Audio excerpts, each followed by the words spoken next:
Assalamualaikum warahmatullahi wabarakatuh. Di sini saya akan sedikit mempresentasikan metabolisme dan ekologi mikroba. Sebelumnya, perkenalkan nama saya Geli Putra Pamungkas, NPM 214070109 dari Peternakan B Angkatan 21. Definisi metabolisme mikroba. Metabolisme mikroba adalah semua reaksi biokimia yang terjadi di dalam sel mikroba yang berperan penting dalam regenerasi dan metabolisme. Metabolisme melibatkan katabolisme dan anabolisme. Katabolisme adalah proses perubahan molekul besar menjadi kecil dan menghasilkan energi. Anabolisme adalah sintesis molekul dan komponen sel yang membutuhkan energi. Kemudian, mengapa mikroba memerlukan energi? Mikroba memerlukan energi untuk berbagai hal seperti mempertahankan kondisi sel dan mempertahankan sel. Meregenerasi sel. Kemudian mensintesis bagian-bagian sel untuk menyerap hara dan ekskresi senyawa yang tidak diperlukan. Kemudian pertumbuhan dan memperbanyak enzim. Proses reaksi dikatalis oleh enzim. Enzim berperan penting dalam setiap reaksi metabolisme. Enzim merupakan suatu protein yang memiliki tugas mempercepat suatu reaksi kimia tanpa ikut dalam reaksi kimia tersebut. Kofaktor enzim. Kofaktor merupakan komponen enzim yang bukan protein seperti molekul anorganik dan molekul organik kecil. Koenzim yang terikat kuat secara kovalen terhadap protein enzim disebut gugus prostetik. Enzim yang strukturnya sempurna dan aktif mengkatalis bersama-sama enzim disebut holoenzim. Kemudian, faktor yang mempengaruhi kerja enzim. Enzim akan bekerja normal ketika pH dan suhunya yang tidak tinggi atau bisa dibilang stabil. Konsentrasi substrat semakin banyak, substrat akan mempercepat proses enzim tersebut. Kemudian penghambatan kompetitif. Substrat berkompetisi dengan molekul inhibitor akan memperlambat enzim. Penghambatan non-kompetitif. Molekul penghambatan bergabung dengan enzim di luar sisi aktif penyebab konformasi enzim berubah. Tipe metabolisme mikroba. Heterotrof.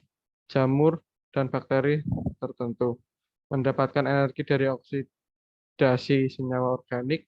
Senyawa organik mengandung karbon dan nitrogen yang digunakan secara aerob atau anaerob. Atrotrof. Sumber karbon CO2 bakteri yang tumbuh lambat dengan keberadaan senyawa organik. Kemudian fotosintesis memerlukan sinar matahari. Kemudian autotrof membuat gula dalam sel untuk energi.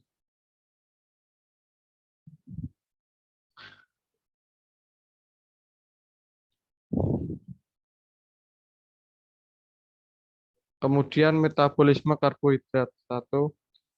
Glikolisis. Glukosa menjadi pirufat. Kemudian dekarboksilasis oksidatif. Pirufat menjadi asetil CoA. Kemudian siklus Krebs, siklus asam sitrat. Asetil CoA menjadi CO2 dan NAD pembawa H+. Keempat, oksidasi transport elektron. NAD dan H+ memasuki seri reaksi reduksi oksidasi untuk menghasilkan energi. Kelima, fosforilasi oksidatif. Energi dari transport elektro menghasilkan ATP dan ADP. Apa ini? Maaf, ada sedikit kesalahan.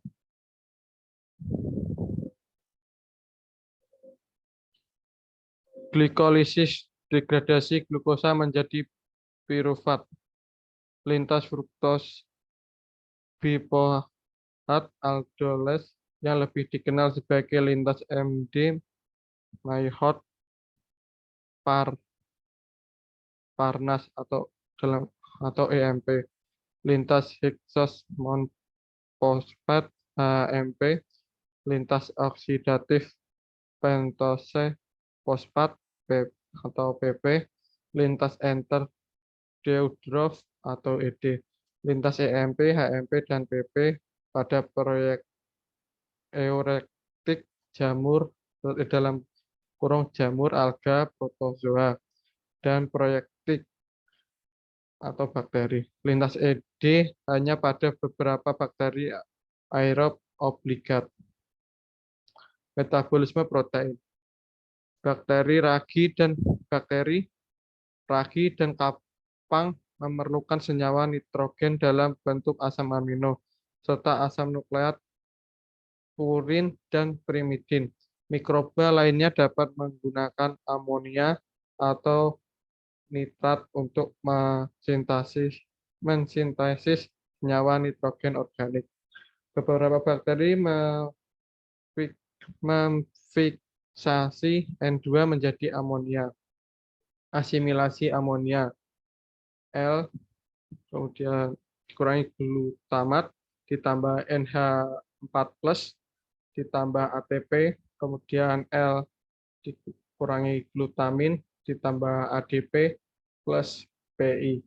Selanjutnya, glutamat sintase mentransfer satu gugus amino dari glutamin ke molekul Y, kata ketoglutarat, sehingga terbentuk dua molekul glutamat.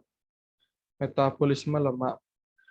Metabolisme lemak bersama-sama karbohidrat dan protein, lemak adalah metabolit primer yang harus tersedia agar mikroba dapat tumbuh, berproliferasi, dan beraktivitas. Kemudian komponen lemak, membran sitoplasma, mesosom, dan membran inti pada mikroba eukariotik.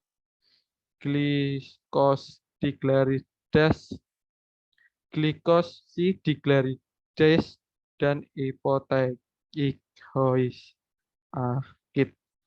ditemukan di bakteri gram positif saja, sedangkan lipopolisaccharidia terdapat di bakteri gram negatif.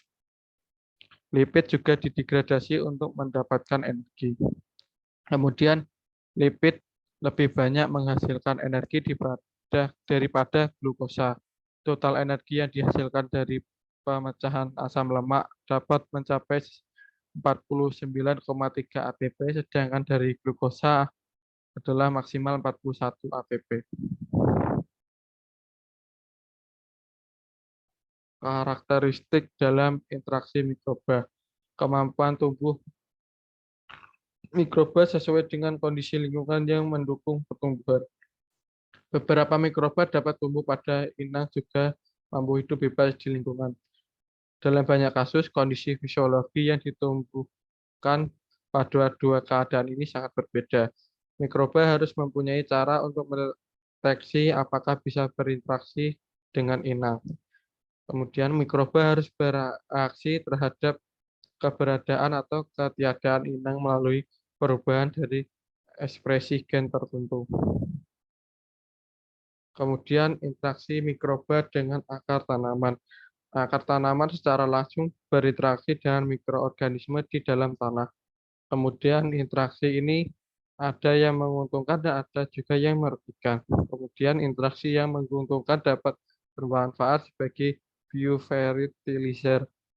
Kemudian peranan mikoriza pada tanaman, membantu penyebaran air dan hara atau fosfat, membantu transfer hara, asimilasi, karbon, dan fitohormon.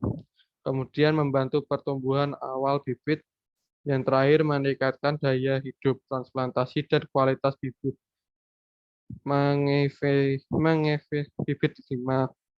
Dan terakhir ini harusnya ini yang terakhir yang kelima. Maaf ada sedikit kesalahan. Mengefisiensikan pemupukan. Baik, sekian presentasi dari saya. Jika ada kesalahan atau salah tutur kata, saya mohon maaf. Wassalamualaikum warahmatullahi wabarakatuh.